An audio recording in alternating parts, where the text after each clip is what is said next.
ఓం మహాగణాధిపతయే నమః. ఓం గురుభ్యో నమః. ఓం శ్రీమాత్రే నమః. పరమేశ్వర స్వరూపమైనటువంటి జ్యోతిష, వాస్తు మరియు ఇతర అనేకమైనటువంటి శాస్త్రములను మనకు అందించినటువంటి మహర్షులకి నమస్కారం. హయగ్రీవ హయగ్రీవ హయగ్రీవేతి యో వదేత్తస్య నిస్సరతే వాణి జనుకన్యా ప్రవాహవత్. అరుణాం కరుణాతరంగితాక్షీం ధృతపాశాంకుశపుష్పబాణచాపాం అనిమాదిభిరావృతాం మయూకైః అహమిత్యేవ విభావయే భవానీం. శ్రీమాత్రే నమః. ప్రేక్షకులకి ఆ లలితాంబిక అమ్మవారి యొక్క అనుగ్రహం పరిపూర్ణంగా కలగాలన్న స్ఫూర్తి కోరుకుంటూ మనం ఈరోజు ఆగస్టు మాసంలో ద్వాదశ లగ్నాల వారికి మరియు రాసుల వారికి ఏ విధంగా ఉండబోతుంది, ఎటువంటి విషయాల పట్ల మీరు జాగ్రత్త వహించాలి, మరియు ఏ దేవతారాధన చేసుకోవాలి, ఏ విషయాల్లో బాగా కలిసి వస్తుంది అనేటువంటి విషయాలు చెప్తుంది నేనైనప్పటికీ కూడా చెప్పేసిన సాక్షాత్ లలిత అమ్మవారిగా భావిస్తూ, ముందుగా అసలు గ్రహస్థితి ఎలా ఉంది. మనకి శని బుధుడు ఇద్దరు వక్రించి ఉన్నారు. ఈ యొక్క బుధుడు ఆగస్టు 11కి వక్రత్యాగం అయిపోతుంది, కానీ శని మాత్రం ఇంకో 4.5 నెలలు వక్రగతిలోనే ఉంటారు, 4 నెలల పాటు. అలాగే రాహు కుంభంలోని, వక్రించిన శని మీనంలోని, అదేవిధంగా గురువు శుక్రుడు మిథున రాశుల్లో, రవి దాదాపుగా ఈ కర్కాటకంలో 17వ తేదీ వరకు ఉండి 17వ తేదీ నుంచి కర్కాటక నుంచి సింహంలోకి మారుతాడు. బుధుడు కర్కాటకంలో ఉండి ఇందాక నేను చెప్పినట్టుగా వక్రించి ఉన్నాడు. బుధుడు 11వ తేదీ వరకు వక్రించి ఉండి 11 తర్వాత స్ట్రైట్ అవుతాడు. అంటే వక్రించి ఉన్నప్పుడు తన ఓన్ హౌస్ మీద తన యొక్క ఎఫెక్ట్ పడుతుంది. కన్యా మనకి సింహంలో కేతు ఉన్నాడు. ఇక ఈ చంద్రుడు కనుక చూసుకుంటే 1వ తేదీ నుంచి కనుక చూసుకుంటే తులారాశి నుంచి మరలా ఒక 12 రాశులు తిరుగుతాడు ఈ నెల, తులారాశి నుంచి మొదలుపెట్టి. సో ఈ యొక్క గ్రహస్థితిని అనుసరించి ఎవరెవరికి ఎలా ఉంటుంది అనేటువంటి విషయాలు మనం ఇప్పుడు తెలుసుకుందాం. కర్కాటక లగ్నము, కర్కాటక రాశి. కర్కాటకం వారికి కనుక చూసుకున్నట్లయితే ప్రధానంగా ఇక్కడ రాస్యాధిపతి అయినటువంటి చంద్రుడు ఉన్న గ్రహ స్థితి కనుక చూసుకుంటే ఈ 4 రోజుల పాటు మొత్తం తిరుగుతాడు. అది కాకుండా లగ్నంలో ఉన్నటువంటి బుధుడు వక్రించాడు. బుధుడు వక్రగతి 11వ తేదీ వరకు ఉన్నందుకు కొన్ని కన్ఫ్యూజన్స్ క్లియర్ అవుతాయి. చెప్పాలంటే గతంలో ఉండేటువంటి కొన్ని భయాలు, కన్ఫ్యూజన్స్ క్లియర్ అవుతాయి. కాకపోతే మీరు ఎట్టి పరిస్థితుల్లో కూడా 3, 4 తేదీలు నిర్ణయాలు, అందులో ముఖ్యంగా రాజకీయ సంబంధించిన నిర్ణయాలు, సంతాన సంబంధించిన విషయాలు, నిర్ణయాల విషయంలో కాస్త జాగ్రత్తగా ఉండండి. అలాగే 10, 11 తేదీలు ముఖ్యంగా ఇన్సూరెన్సెస్ కట్టాల్సిన ఏమైనా ఉంటే కనుక 10, 11 తేదీలు అసలు నెగ్లిజెన్సీ చేయకండి. నీటి ప్రదేశాలు వెళ్ళినప్పుడు కొంచెం జాగ్రత్తగా ఉండండి. అష్టమ స్థానంలో రాహుతో కలిసి ఉన్న చంద్రుడు 10, 11 తేదీలు ఉంటున్నాడు. మరియు 12, 13 తేదీలు కనుక చూసుకున్నట్లయితే అది కొంతవరకు క్రియేటివ్ ఫీల్డ్లో ఉండేటువంటి వారికి అనుకూలతనిస్తుంది. అలాగే మరొక విషయం ఏంటంటే ఇక్కడ 2వ స్థానంలో ధనస్థానంలో కేతు ఉన్నందుకు మీరు గణపతిని ఎంత ఆరాధిస్తూ ఉంటే అంత ఫైనాన్షియల్గా మీకు బాగుంటుంది. గుర్తుపెట్టుకోండి. కొత్త పరిచయాలు ఏర్పడడం, విదేశాలకు వెళ్ళడానికి అనుకూలత, ఇంపోర్ట్ ఎక్స్పోర్ట్ బిజినెస్ సంబంధించిన విషయాల్లో అనుకూలత, తండ్రి గారి ఆస్తికి సంబంధించిన విషయంలో ఉన్నటువంటి వివాదాలు క్లియర్ అవ్వడము అనేటువంటివి జరుగుతాయి.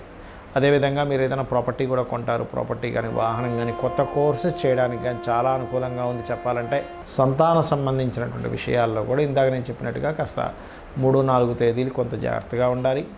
అదేవిధంగా వివాహ ప్రయత్నాలు చేసేటువంటి వారికి కొంచెం అంటే గతంలో ఇంకా మనకి వెళ్ళిపోయింది, ఈ సంబంధం మనకు కుదరదు అనుకున్న వాళ్ళు వెనక్కి రావడము, విదేశీ సంబంధాలు కుదరడము, ఇటువంటివి బలంగా చూపిస్తున్నాయి. అలాగే మరొక విషయం ఏంటంటే ఇక్కడ ఈ ఉద్యోగ ప్రయత్నాల్లో కూడా ఆల్ ఆఫ్ సడన్ చేంజెస్, విదేశాల్లో ఉండేవారు ముఖ్యంగా ఉద్యోగ మార్పులు సూచిస్తున్నాయి. అయితే మీకు ఉద్యోగంలో చక్కటి ఫలితాలు రావాలంటే కుజ, రాహు, శని గ్రహాల దగ్గర దీపారాధన చేయండి. కందులు, మినుములు, నువ్వులు దానంగా ఇవ్వండి.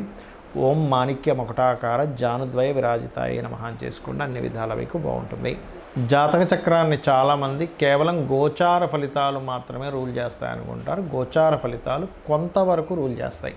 మిగతా నవగ్రహాలు ఇక్కడ చాలామందికి ఏంటంటే అపోహ, ఏమంటే శనే బాధనిస్తాడు అనుకుంటారు. కాదండి, ప్రతి గ్రహము కూడా మనకి చక్కగా మంచి పని చేసి పెడుతుంది, ఇబ్బంది ఇస్తుంది.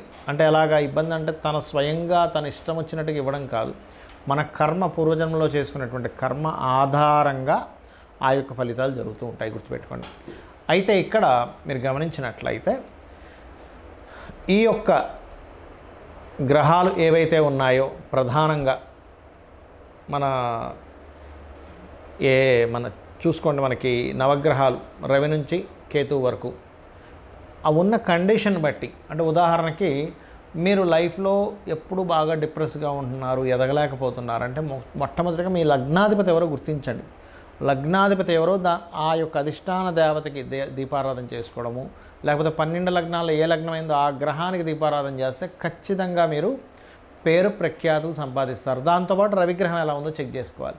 మీకు మీరుగానే చూసేసుకోవచ్చు. ఇది మనమేమి దాని గురించి పెద్ద లక్షలు వేలు ఖర్చు పెట్టాల్సిన అవసరం లేదు.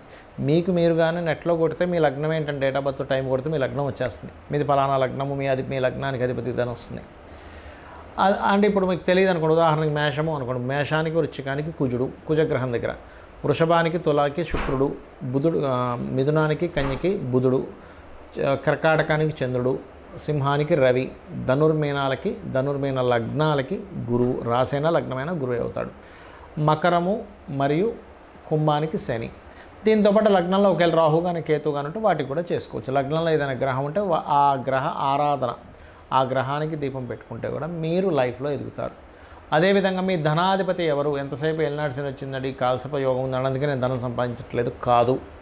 మీకు లక్ష్మీ యోగాలు, ధనయోగాలు ఎంత ఉన్నాయి, ఏ మార్గంలో వెళ్తే మీరు చక్కగా ధనాన్ని సంపాదించి మీ యొక్క జీవితాన్ని ఉద్ధరించుకోగలుగుతారు, పేరు ప్రఖ్యాతులు తెచ్చుకోగలుగుతారు అనేది మీ ధనాధిపతి, పంచమాధిపతి, భాగ్యాధిపతి, లాభాధిపతి, దశమాధిపతి వీటిని చూసుకోవాలి. అంటే వీటిల్లో మీకు ఎలా ఉంది అంటే వ్యాపారంలో బాగుందా లేకపోతే ఉద్యోగంలో బాగుందా అని చెక్ చేసుకోవాలి. అదేవిధంగా మీరు మీ యొక్క జన్మజాతకంలో ఒక్కొక్కసారి చూడండి, అన్నదమ్ములు సహకరించారు, లేకపోతే మీరు చేసే ఏ ప్రయత్నమైనా ఫెయిల్ అవుతూ ఉంటుంది. అప్పుడు 3వ అధిపతిని అసలు మీ జన్మజాతకంలో అసలు గృహయోగం ఉందా లేదో చెక్ చేసుకోవాలి. చాలామంది తెలియక గృహయోగం లేనటువంటి వారు బలవంతంగా ఏదో స్థలాన్ని తీసుకున్నప్పుడు వాళ్ళు డౌన్ఫాల్ అవుతూ ఉంటారు. అలా లేనప్పుడు మీ జీవిత భాగస్వామి లేదా మీ పిల్లల పేర్ల మీద కొనుక్కోవాలి. వెహికల్ కొనుక్కున్నా దాని ఎఫెక్ట్ చూపిస్తూ ఉంటుంది, గుర్తుపెట్టుకోండి. ఒక యోగం ఎప్పుడుంది, ఎప్పుడు తీసుకోవాలనేది ఒక ఎత్తు అయితే ఉంటే కనుక అందులో ఏ ఫేసింగ్ తీసుకోవాలి, ఫేసింగ్ ఈజ్ మోస్ట్ ఇంపార్టెంట్. ఇక్కడ 4 ఉండేటువంటి ఈస్ట్, వెస్ట్, నార్త్, సౌత్ 4 మంచివే, కానీ మీకు ఏది పనికి వస్తుంది ఈజ్ మోస్ట్ ఇంపార్టెంట్. అదేవిధంగా సంతాన అభివృద్ధికి ఏం చేయాలి, మీకు వివాహ సంబంధించిన సమయాలు ఎప్పుడు కరెక్ట్గా ఉన్నాయి, ఎప్పుడు సరైన సమయాలు కదా తెలుసుకొని వివాహం చేయాలి. ఊరికే పాయింట్లు కలిసాయి ముహూర్తాలు పెట్టేసుకుందాం ఇవి కాదండి, గుర్తుపెట్టుకోండి. అలాగే ఆకస్మిక సంఘటనలు మీ లైఫ్లో ఏమైనా ఉన్నాయా, మీ అష్టమాధిపతి చెప్తాడు. అష్టమాధిపతి ఎంత పాడైతే ఆకస్మిక సంఘటనలు ఎక్కువ జరుగుతుంటాయి వాళ్ళ లైఫ్లో. 9th లార్డ్ అంటే మీ యొక్క భాగ్యాధిపతిని బట్టి మీ తండ్రులు, గురువులు యొక్క సపోర్ట్, దైవానుగ్రహం 9వ స్థానంలో ఉంటుంది. వృత్తి 10వ స్థానం. ఎక్కడ వృత్తి చేయాలి, ఇక్కడ విదేశాల్లోనో వేరే రాష్ట్రంలోకి వెళ్తే సెట్ అవుతుంది అనేది మీ పర్సనల్ చార్ట్లో ఉంటుంది. అలాగే వ్యాపారం చేయాలా వద్దా, వ్యాపారాల్లో లాభాలు వస్తాయా లేవా, అసలు వ్యాపార యోగం ఉందా లేదా, మీ బుధుడు మీ లాభాధిపతి బట్టి. మీ ఇన్వెస్ట్మెంట్స్ ఏమిటి, మీరు విదేశాలకు వెళ్తారా వెళ్ళరా, తండ్రి యొక్క ఆస్తికి సంబంధించిన విషయాలన్నీ 12వ స్థానంలో ఉంటాయి. అయితే ఇక్కడ మీరు ఒకటే గుర్తుపెట్టుకోండి, మీ జన్మజాతకంలో ఏ మహాదశ ఏ అంతర్దశలు నడుస్తున్నాయి, తద్వారా మీకు ఏ ఫలితం వస్తుందో చూసుకొని ఒకవేళ మంచి ఫలితం అయితే హ్యాపీగా ఉంటూ, ఒకవేళ ఏదైనా ఇబ్బందికరమైన ఫలితం వస్తున్నప్పుడు ఆ గ్రహానికి సంబంధించిన దానము, ఆ గ్రహానికి సంబంధించిన స్తోత్రము, ఆ గ్రహ అధిష్టాన దేవతకి చక్కగా ఇంట్లో నమస్కారం చేసుకుని దీపం పెట్టుకోవడం చేసుకుంటే సరిపోతుంది. అంతకుమించి మీరేమీ కంగారు పడాల్సిన అవసరం లేదు, భయపడిపోవాల్సిన అవసరం లేదు. కాకపోతే మరీ తీవ్రంగా ఉంటాయి కొంతమందికి, వారి దగ్గర ధనం ఉంటుంది. అలాంటి వారు ఏ హోమమో ఇంట్లో చక్కగా సత్యనారాయణ వ్రతమో, చండీ హోమమో, లేకపోతే గణపతి తర్పణమో, మీకు సుదర్శన హోమం, మీ ఇష్టదేవత 4 డబ్బులు ఉన్నాయని నేను చేయించుకోగలను, కానీ ధనం లేకుండా ఏదో అమ్మో డబ్బులు పెడితేనే కానీ భగవంతుడు కనికరించడు, గ్రహం కనికరించదు అనుకోని మాత్రం ఎప్పుడూ అనుకోకండి దయచేసి. భక్తి ప్రధానము, అమ్మవారికైనా భక్తే ప్రధానం. మీరు 1,00,000 రూపాయలు ఖర్చు పెట్టి పూజ చేసినా భక్తిగా కూర్చోబడితే 1,00,000 కాదు కదా, 10 లక్షలు కాదు కదా, 10 కోట్లు ఖర్చు పెట్టి మీరు పూజ చేసినా అనుగ్రహం ఉండదు, దేవతా అనుగ్రహం. భక్తే ప్రధానం. భక్తి, శ్రద్ధ, దేవత ఉందనేటువంటి పూనికతో మీరు ఏదైనా చేయండి, మీ యొక్క తలరాతను మార్చేటువంటి శక్తి అమ్మవారికి ఉంటుంది. శ్రీమాత్రే నమః.